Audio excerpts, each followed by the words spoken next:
don't come to you with good news today, it has to be said. Well, I guess that depends how you look at this. I would imagine the majority of people watching this video will not think this is good news. You'll have seen it from the title. It looks like West Ham are about to sign Callum Wilson. And I feel bad about delivering the news like that. Because you should be excited when you're about to sign a player. It's not Wilson himself. Well, it is. It's just what he symbolises.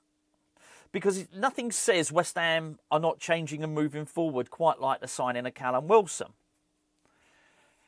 It's one of the reasons I was so buoyed the other day. And that was only a pre-season friendly against Grasshopper. But what it symbolised, what the signing of Magic Diouf symbolises. It symbolises that West Ham are moving forward. It symbolises that we are reducing the average age of the squad, not just because it's a box-ticking exercise. Anyone can do that. You could, if you just wanted to tick a box, you could take the 31-year-olds and replace them with 28-year-olds, and you would be reducing the average age of the squad. No, it's having that serious intent to do it, because it signifies that you're moving forward. It signifies that you're going to start buying players who are going to improve, and it's going to add a vibrancy to the squad and an energy to the squad. And hopefully, with each game, as with each training session, the team is going to get better. I thought Diouf looked great. I loved Callum Marshall being in there.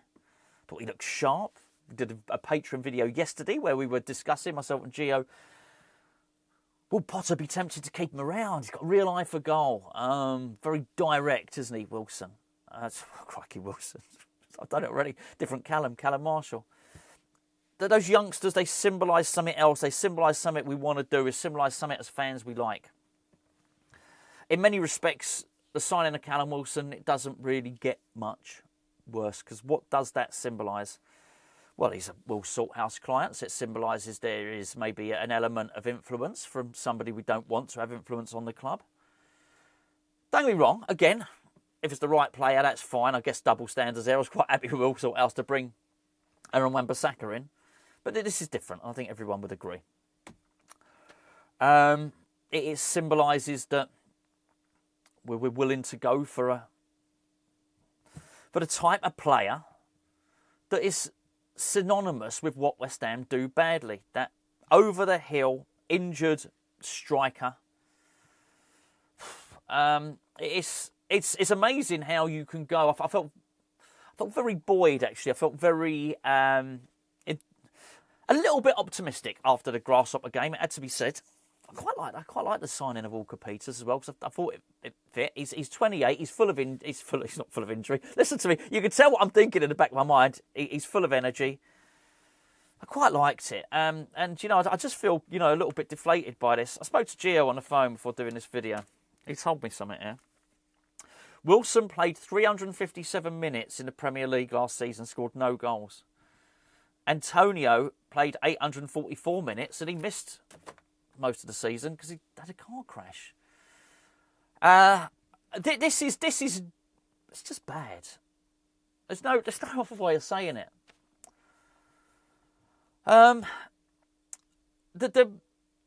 Yesterday did a video and it was about Graham Potter said he didn't want to strike or whatever. It's proved not to be true, I guess. And I said at the time, I don't want to get overly agitated about this because it could turn out that we buy a striker. I guess we're technically not buying one. But I didn't mean this. And maybe, just maybe, I could say now, well, I don't want to get overly worked up about this. Maybe we won't get Callum Wilson. I just sort of think we will. I think we will. There's a concern that this is more of the same as well. I'll tell you what else this symbolises. And there's a concern. Are players being forced on Graham Potter? That's a worry. We got 3 stages of this. I wasn't worried at all that Diouf was forced on Potter. Then I did the video about Carl Walker-Peters, and some people were saying, well, hold on, this got Sullivan written all over it. But I wasn't so concerned about that, because I do think Walker-Peters is a good player who I think could be really, really effective. I think people will like Walker-Peters. But yeah, I can understand how some people would think that. That one was in the middle. This one is... This is not... Carl McCauley's not gone out and scouted this player. And they've presented him... Oh, man, honestly. In many respects, I wouldn't mind if he was scoring goals, but like I said, 357 minutes, no goals. No goals. Before I go any further, we got a raffle. We've got a really good raffle, by the way. This will cheer you up, hopefully. We've got a match-worn Mark Noble shirt. It's a rare one, really rare one. The NHS one, really rare shirt. Remember when it was in COVID, everyone was clapping for the NHS? It's got the NHS badge on it. Match-worn by Mark Noble. That's the first prize. Second prize is another Mark Noble shirt. It's a signed Mark Noble farewell bowling shirt. Last season at Upton Park. Third prize, Mark Noble signed captain's armband. Really good prizes. Really, really good prizes. We're really lucky. We're lucky to be giving away these prizes on the raffle. The link is in the description below. It's £5 a ticket. If you buy 2 tickets, you get the third 3. So buy 2 tickets, you get 3 chances to win the raffle. You can go and check it out. It's all run, all above board. You can actually go and see people have left reviews, and you can go and see who all the winners of the previous raffles have been. And by the way, when you're there, if you give us a follow, we'd really appreciate it. The link is in the description below, though. And you can just go straight to the raffle. Go and check that out. Thank you. Appreciate that. This is like, honestly, I feel like, I mean, blow up a blue, and he let... That's what I feel like, honestly. I feel like a deflated balloon. This is not, as Obi-Wan Kenobi would say, this is not the signing you're looking for. And I feel bad. I remember sitting down with a Craig Dawson one and saying, we shouldn't get this journeyman and we shouldn't get him. Okay, I was proven wrong on this, but on that one. But that is the exception to the rule, right? And at the time, you knew David. I guess that was the other thing. David Moyes really wanted Dawson, didn't he? We knew that. Good player. I can't make any case to you now. I can't sit here with any... and give you any... It's a real shame I can't find anything positive to say about this one in particular, I've got to say. I'd like to sit here and make a case that he's still got it and it's just injury, and maybe if he just plays half the games, Callum Wilson will score 7, 8, 9 goals for West Ham next season. I wouldn't believe it if I said it. And I know he scored goals against us. This is the wrong signing for all the wrong reasons. And who knows? This is very, very disappointing. I actually, it's quite funny actually. I didn't start off being pro Potter. Far from it. I thought Potter was, in many respects, Potter was a bit like the managerial version of Callum Wilson. He was the cheap option. I didn't like that we didn't recruit a proper director of football. But the longer this goes on, the more of a supporter of those two, Macaulay and Potter, I become. Not because of anything they've done, but because of what they represent. And because I feel that they are just being hard done by what's going on above the club. Now, don't get me wrong, here's the problem. I'm now worried that that was it. That was as good as it gets. That actually we're now going to see, because they're getting older, aren't they? Walker Peters, Callum Wilson. Who's next? Jamie Vardy? I mean, we need these young, dynamic, energetic players. Maybe, just maybe, and I am really scratching. I mean, it's taken me 9 minutes to try and think of something that's a positive. And even this, I'm not sure will happen. Maybe, just maybe, they didn't want to use the striker budget so as he could put all the money into a really talented attacking midfielder. Maybe it's Harvey Elliott. Maybe this is how we afford 40 million for Harvey Elliott. That's about as good as I've got, and I don't even necessarily believe that.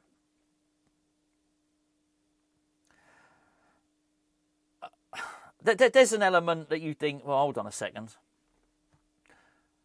See, the thing is, there's an element where you think maybe Sullivan is throwing Potter under the bus.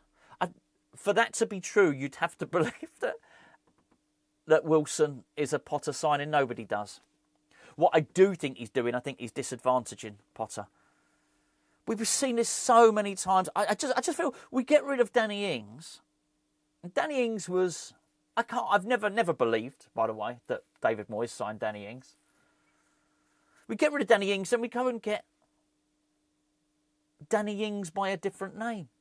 That's what's happened here, right? Although it hasn't cost us 15 million. And I do feel bad. I got Callum Wilson, have no reason to watch this video. But I feel bad because if you're going to sign for a club, you like to think, oh, hold on, I'm going to be welcomed and all the rest of it. And he's not. And it's not really his fault.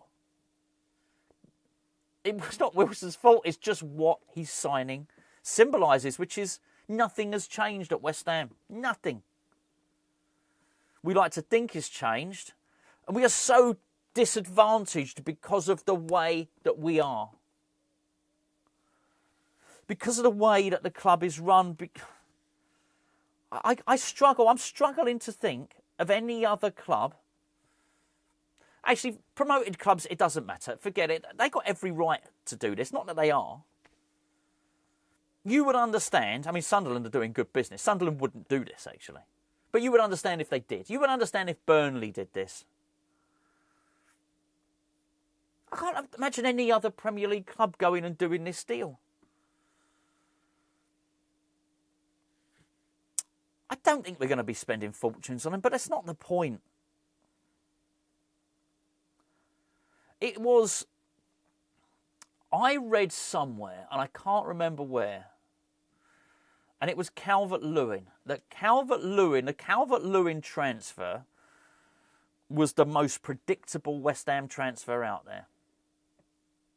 And at the time, I didn't believe it.